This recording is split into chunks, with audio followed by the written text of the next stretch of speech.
Hi viewers, மீண்டும் Wells and review Tamil channel மூலமாக உங்களை சந்திக்கிறதுல பெருமகிழ்ச்சி அடைகிறேன். பல லட்சம் ரூபாய் கொடுத்து நம்ம வாங்கக்கூடிய காரை ப்ராப்பராக நம்ம மெயின்டைன் பண்ணிக்கிட்டு இருப்போம். அது மட்டும் இல்லாமல் அந்த காரை நம்ம ப்ராப்பராக க்ளீன் பண்ணுவோம், பாலிஷிங் பண்ணுவோம். அது மட்டும் இல்லாமல் பல விஷயங்கள் நம்ம அந்த காரில் பண்ணிக்கிட்டு இருப்போம். எதுக்காக அப்படின்னு பார்த்தீங்கன்னா, இந்த கார் நம்ம கூட பல நெடுங்காலம் டிராவல் பண்ண வேண்டிய ஒரு கார்.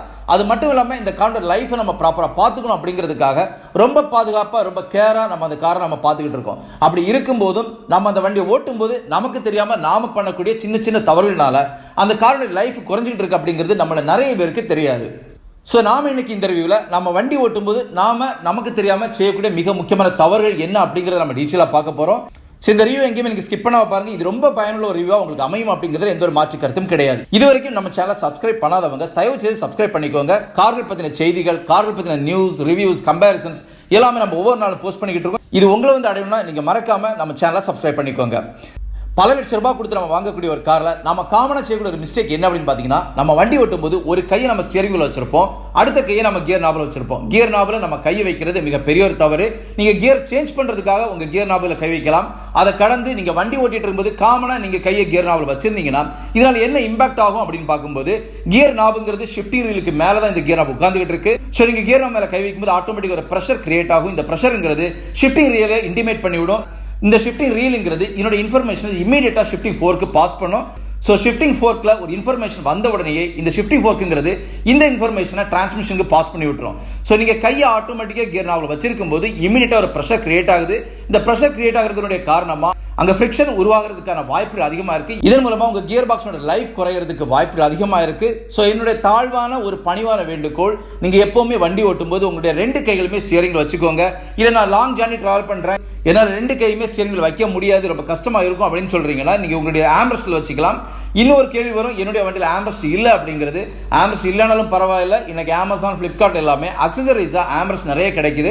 அதை வாங்கி கூட உங்கள் வண்டியை நீங்கள் ஃபிக்ஸ் பண்ணிக்கலாம். ஸோ இதன் மூலமாக நீங்கள் கியர் நாபில் உங்கள் கை வைக்காமல் நீங்கள் ஆம்ரெஸ்ட்டில் உங்கள் கையை வச்சுக்கிட்டு வண்டி ஓட்டுறதுக்கு ரொம்ப ஏதுவாக இருக்கும். ஸோ உங்கள் வண்டியினுடைய இன்ஜினுடைய லைஃபை பாதுகாக்கிறதுக்கும் உங்கள் வண்டியினுடைய சர்வீஸ் காஸ்ட்டை குறைக்கிறதுக்கும் இது மிகப்பெரிய ஒரு பயனுள்ள ஒரு தகவலாக இருக்கும். தயவு செய்து எப்போவுமே வண்டி ஓட்டும் போது ரெண்டு கையுமே ஸ்டியரிங்கில் வைங்க, அல்லது ஆம்ரெஸ்ட்டில் ஒரு கை வச்சுக்கோங்க. கியர் நாபில் கண்டினியூஸாக கை வைக்காதீங்க. கியர் சேஞ்ச் பண்ணுறதுக்கு மட்டும்தான் உங்களுடைய கியர் நாபில் உங்கள் கை போகணும் அப்படிங்கிறத இன்னிலேருந்து நீங்கள் ரெஜிஸ்டர் பண்ணிக்கோங்க. இனி இரண்டாவது மிக முக்கியமான தவறு என்ன அப்படின்னு பார்த்தீங்கன்னா, ஒரு லாங் ஜர்னி நம்ம போயிட்டு வரோம், அல்லது நம்ம வண்டி ரொம்ப ஃபாஸ்ட்டாக ஓட்டிட்டு வரோம். இமீடியட்டாக நம்ம சேர வேண்டிய இடத்த வந்து ரீச் பண்ண உடனேயே நம்ம வண்டியினுடைய இக்னிஷன் நம்ம ஆஃப் பண்ணுறது மிகப்பெரிய ஒரு தவறு. இன்னைக்கு நார்மலாக நிறைய கார்கள் டர்போ சார்ஜரோட வந்துகிட்டு இருக்கு. டர்போ சார்ஜரோட ஆர்பிஎம் பொறுத்த வரைக்கும் இன்ஜின் ஆர்பிஎம் விடையும் டர்போ சார்ஜரோட ஆர்பிஎம்ங்கிறது மிக அதிகமாக இருக்கும். ஸோ இமீடியட்டாக நீங்கள் இன்ஜினை கட் ஆஃப் பண்ணுறீங்கன்னா டர்போ சார்ஜருடைய லைஃப் குறையிறதுக்கு வாய்ப்புகள் அதிகமாக இருக்கு. ஸோ உங்கள் டர்போ சார்ஜரை பாதுகாக்கிறதுக்கு மிகவும் எளிதான ஒரு விஷயம் இருக்கு. என்ன அப்படின்னு பார்த்தீங்கன்னா, நீங்கள் ரீச் ஆக வேண்டிய இடத்த ரீச் பண்ணிட்டீங்க அப்படின்னா ஒரு 15-30 செகண்ட் உங்கள் வண்டியை நீங்கள் ஐடலாக அப்படியே விட்டுருங்க. அதை நீங்கள் சீட் பெல்ட் கட்டுற நேரமாக இருக்கலாம், உங்கள் வண்டிக்குள்ள திங்ஸ் எடுக்கக்கூடிய நேரமாக இருக்கலாம். 15 to 30 செகண்ட்ஸ்ங்கிறது ஒரு பெரிய டைம் டிராவல் கிடையாது, ரொம்ப சுருக்கமான ஒரு டைம் டிராவல் தான். ஸோ இந்த 15 to 30 செகண்ட்ஸ் உங்கள் வண்டியை நீங்கள் ஐடலாக விட்டுக்கிட்டு அதுக்கப்புறம் நீங்கள் வண்டியினுடைய இக்னிஷனை ஆஃப் பண்ணும்போது உங்கள் வண்டியினுடைய டர்போ சார்ஜரை பாதுகாக்கிறதுக்கு மிகப்பெரிய ஒரு விஷயம் அமைஞ்சிடும். ஸோ இதன் மூலமாக உங்களுடைய சர்வீஸ் காஸ்ட் மட்டும் இல்லை, வண்டியினுடைய லைஃபையுமே பாதுகாக்கிறதுக்கு மிகப்பெரிய ஒரு அம்சமாக அமைஞ்சிடும். மூணாவது நம்ம காமனாக பண்ணக்கூடிய ஒரு மிஸ்டேக் என்ன அப்படின்னு பார்த்தீங்கன்னா, ஒரு வண்டியை நம்ம ரோட்ல எடுத்துட்டு போயிட்டு இருக்கும்போது அங்கே ஒரு ஸ்பீட் பிரேக்கர் வரலாம். அந்த ஸ்பீட் பிரேக்கர் வரும்போது ஆட்டோமேட்டிக்காக நம்ம பிரேக் அடிச்சு அந்த ஸ்பீட் பிரேக்கரை கிராஸ் பண்ணுறது நம்ம ட்ரை பண்ணுவோம். அப்படி இருக்கும்போது நிறைய பேர் பண்ணக்கூடிய ஒரு மிஸ்டேக்குங்கிறது, ஃபார் எக்ஸாம்பிள் நம்ம 3வது கியரில் போயிட்டு இருக்கோம், ஸ்பீட் பிரேக்கர் வருது, இமீடியட்டாக பிரேக் அடிக்கிறோம், நம்மளோட ஸ்பீடு குறையுது. ஸ்பீட் பிரேக்கரை கிராஸ் பண்ண பிறகு இவங்க வண்டி என்ன பண்ணுவாங்கன்னா, கியரை சேஞ்ச் பண்ணாமல் அதே தேர்ட் கியரில் வச்சு கிளச்சுக்கு ஓவர்லோடு கொடுத்து ஆக்சிலேட்டர் கொடுத்து வண்டியை மூவ் பண்ண ட்ரை பண்ணுவாங்க.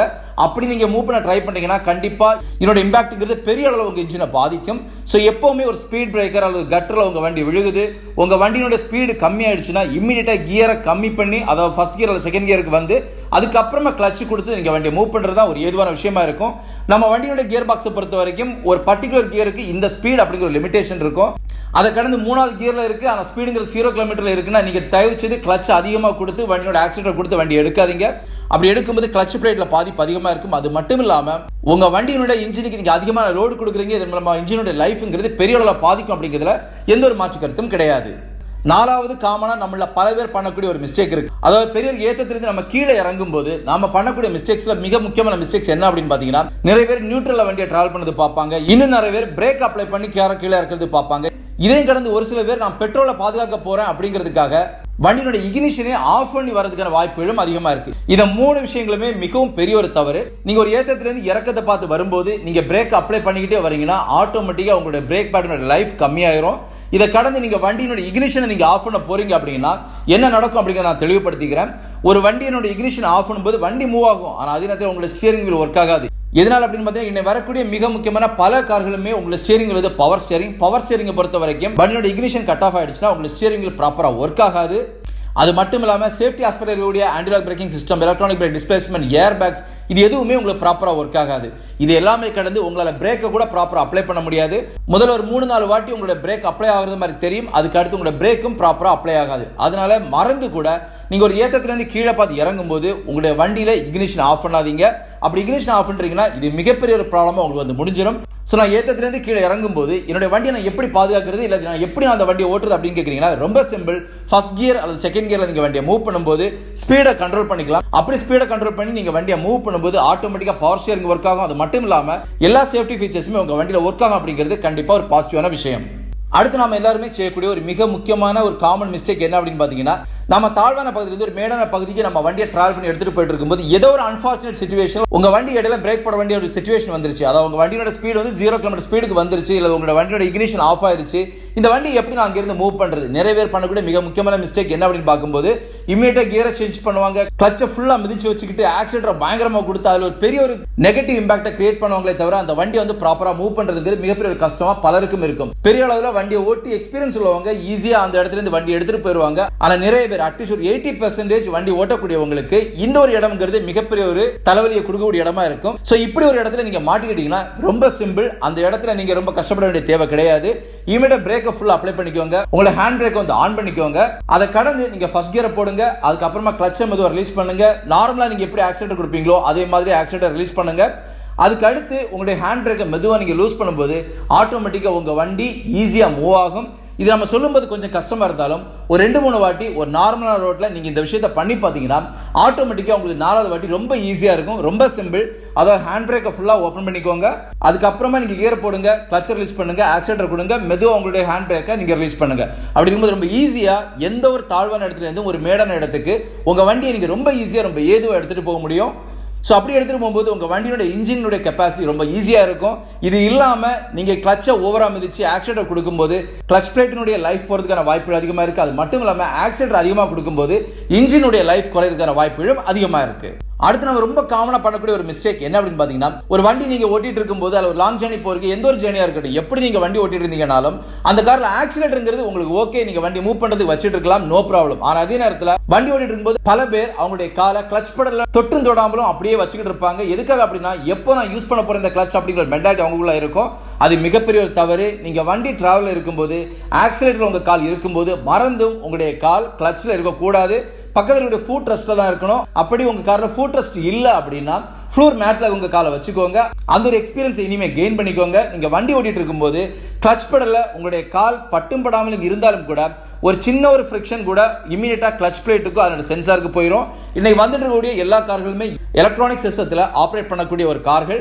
ஸோ நீங்கள் கிளச்சில் சின்ன கால் பட்டுனாலும் இமீடியட்டாக அதனுடைய இன்ஃபர்மேஷன்ங்கிறது உங்களுடைய கிளச் பாக்ஸுக்கு போயிடும். ஸோ அதனால எப்போவுமே நீங்கள் வண்டி ஓட்டும் போது உங்களுடைய கால் ஆக்சிலேட்டரில் இருக்கலாம், ஆனால் மறந்தும் கிளச்சில் வைக்காதீங்க. எப்போ கியர் சேஞ்ச் பண்ணணுமோ அப்போ மட்டும் காலை கிளச்சில் வைங்க. அது இல்லாமல் நீங்கள் வச்சிருக்கீங்கன்னா கண்டிப்பாக கிளச் பிளேட்டினுடைய லைஃப்ங்கிறது மிகப்பெரிய அளவில் குறையிறதுக்கான வாய்ப்புகள் அதிகமாக இருக்கு. அடுத்த காமன் மிஸ்டேக்ங்கிறது, ஆட்டோமேட்டிக் கார் யூஸ் பண்ணக்கூடியவங்க நிறைய பேர் இந்த மிஸ்டேக் பண்ணுவாங்க. அதாவது வண்டியை வந்து பார்க் பண்ண பிறகு இமீடியட்டா அவங்களுடைய கியரை பி மோட், அதாவது பார்க்கிங் மோட்ல போட்டுட்டு இறங்கி போயிடுவாங்க. அது மிகப்பெரிய தவறு. நீங்க பார்க்கிங் மோட்ல வண்டியை போட்டுட்டு இறங்கி போகும்போது என்ன ஆகும் அப்படின்னா, இதுல பார்க்கிங் பவுல் அப்படிங்கிற ஒரு சின்ன ஒரு லாக் இருக்கு. இந்த லாக் தான் உங்க வண்டி வந்து பார்க்கிங் மோட்ல கொண்டு போய் உட்கார வச்சிரும். ஸோ அப்படி வைக்கும்போது என்ன நடக்கும்னா, இந்த வண்டியோட ஃபுல் பார்க்கிங் ப்ரெஷருங்கிறது இந்த ஒரு பல்லுலேயே உட்காந்துட்டு இருக்கும். இப்படி இந்த ஒரு பல்லுக்கு மட்டுமே நம்மளோட ப்ரெஷரை ஃபுல்லாக கொடுக்கும்போது இதனுடைய லைஃப் குறையிறதுக்கான வாய்ப்புகள் அதிகமாக இருக்கு. ஸோ இதை எப்படி கம்மி பண்ணலாம் அப்படின்னு பார்த்தீங்கன்னா, நீங்கள் ஹேண்ட் பிரேக்கிங் கூட சேர்த்து நீங்கள் போட்டுக்கிட்டீங்கன்னா ஆட்டோமேட்டிக்காக இந்த பார்க்கிங் பவுலுக்கு போகக்கூடிய ப்ரெஷருங்கிறது கம்மியாகும். ஸோ வண்டிங்கிறது பார்க்கிங் மோட் மட்டும் இல்லாமல் ஹேண்ட் பிரேக்லையும் எப்பவுமே நீங்கள் பார்க் பண்ணி இறங்குறது மிகவும் முக்கியமான ஒரு அம்சமாக இருக்கணும். ஸோ இது வரைக்கும் நீங்கள் இந்த ஒரு தவறை பண்ணி வெறும் பார்க்கிங் மோட்ல மட்டும்தான் போட்டு உங்கள் வண்டியை நீங்கள் இறங்கி போயிருந்தீங்க அப்படின்னா, இனிமேல் எப்பவுமே நீங்கள் வண்டியை பார்க் பண்ணும்போது பார்க்கிங் மோட்ல மட்டும் போடாமல் வண்டி எப்பவுமே ஹேண்ட் பிரேக்கிங் ஆன் பண்ணி போகிறது உங்களுடைய ஆட்டோமேட்டிக் காருடைய இன்ஜின் மட்டும் இல்லாமல் லைஃபையும் பாதுகாக்கிறதுக்கு ரொம்பவே ஏதுவான ஒரு விஷயமா இருக்கும். அடுத்து எல்லாருமே பண்ணக்கூடிய ஒரு சின்ன காமன் மிஸ்டேக் இருக்கு. அது என்ன அப்படின்னு பாத்தீங்கன்னா, நம்மள பல பேர் ஒரு வண்டியை ஓட்டிக்கிட்டு இருக்கும்போது நம்ம ரோட்ல ஃபுல் கான்சென்ட்ரேஷனை வைக்க மாட்டோம். நம்மளுடைய கான்சென்ட்ரேஷன் எல்லாமே வண்டியில ஓடிக்கிட்டு இருக்கக்கூடிய பாட்டுல இருக்கலாம், இல்ல நம்ம பக்கத்துல உட்கார்ந்து இருக்கக்கூடியவங்க கிட்ட நம்ம பேசிக்கிட்டு இருக்கலாம். இதெல்லாமே கடந்து ரோட்ல இருக்கக்கூடிய மற்ற ஆப்ஜெக்ட் எல்லாமே நம்ம பார்த்துக்கிட்டு இருப்போம். ரோட்ல என்ன இருக்கு அப்படிங்கறத நம்ம நிறைய பேர் பார்க்கறது கிடையாது. பெரிய ரோடா இருக்கும், இடையில ஒரே ஒரு கட்டர் இருக்கும், நம்ம கரெக்டா நம்ம வண்டி அந்த கட்டர்ல விழுந்து எழுந்து போகும்.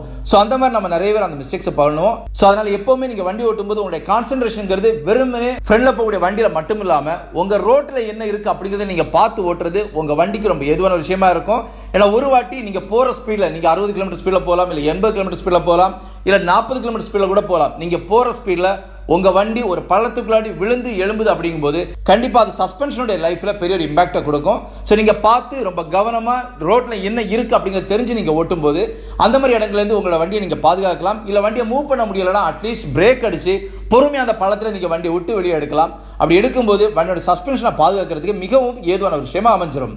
ஃபைனலா நாம எல்லாருமே செய்யக்கூடிய ஒரு மிக முக்கியமான மிஸ்டேக்ஸ் இருக்கு. என்ன அப்படின்னு பாத்தீங்கன்னா, குறிப்பா யங்ஸ்டர்ஸ் தான் இந்த மிஸ்டேக்ஸை பெரிய அளவில் பண்ணுவாங்க. அதாவது ஆக்சிலேட்டர் ரொம்ப அதிகமாக கொடுக்கறது, இல்லை பிரேக் அதிகமாக இம்பாக்ட் பண்றது அப்படிங்கிறது அவங்களுக்கு ஒரு எந்தூசியாசமா இருக்கும். டிரைவிங் ரொம்ப விரும்பக்கூடியவங்க அதிகமான ஆக்சிலேட்டர் கொடுத்து எடுத்துட்டு போவாங்க, இமிடியேட்டா பிரேக் அப்ளை பண்ணுவாங்க. இது எல்லாமே மிகவும் தவறான ஒரு விஷயம். உங்க வண்டியோட லைஃபை குறைக்கிறதுக்கு உண்டான விஷயமா இது அமைஞ்சிரும். எப்பவுமே நீங்க வண்டி ஓட்டும்போது 2000 to 3000 RPMல உங்க வண்டி டிராவல் பண்ணிட்டு இருக்கீங்க அப்படின்னா, ஒரு கார் ஓட்டும் போது என்ன ஒரு டிரைவிங் எக்ஸ்பீரியன்ஸ் வேணுமோ அந்த ஒரு எக்ஸ்பீரியன்ஸ் உங்களுக்கு தாராளமாக கிடைக்கும். இதை கடந்து தேவையில்லாம வண்டியோட ஆக்சிலேட்டர் சும்மா கொடுத்துக்கிட்டு இருக்குது, அது மட்டும் இல்லாம தேவையில்லாம பிரேக் அதிகமாக அப்ளை பண்றதுங்கிறது எப்பவுமே ஒரு வண்டியோட இன்ஜின் பாக்ஸ் மட்டும் இல்லாம உங்க வண்டியோட எந்த லைஃபுக்குமே மிகப்பெரிய ஒரு கேள்விக்குரிய அமைஞ்சிடும். ஸோ அதனால என்னுடைய ஒரு ரெக்கமெண்டேஷன், எப்பவுமே நீங்க வண்டி ஓட்டும் போது ஒரு 2000 to 3000 RPMல நீங்க உங்க வண்டியை ஓட்டுறீங்கன்னா அந்த வண்டி உங்களுக்கு தெளிவான ஒரு டிரைவிங் எக்ஸ்பீரியன்ஸை கொடுக்கும். நீங்க ரொம்ப கம்ஃபர்ட்டா ரொம்ப எந்தூசியாசமா இந்த வண்டியை டிராவல் பண்றதுக்கு ஒரு ஏதுவான ஒரு விஷயமா அமைஞ்சிடும். ஸோ நான் இன்னைக்கு கொடுத்த இந்த இன்ஃபர்மேட்டிவ் கண்டிப்பா உங்களை ஃபுல்ஃபில் பண்ணிருக்கும் நம்புறேன். இன்னொரு வீடியோ உங்களை சந்திக்கிற வரைக்கும் உங்களிடமிருந்து விடைபெறுவது உங்களுடைய அன்பின் விவேக். தேங்க்யூ.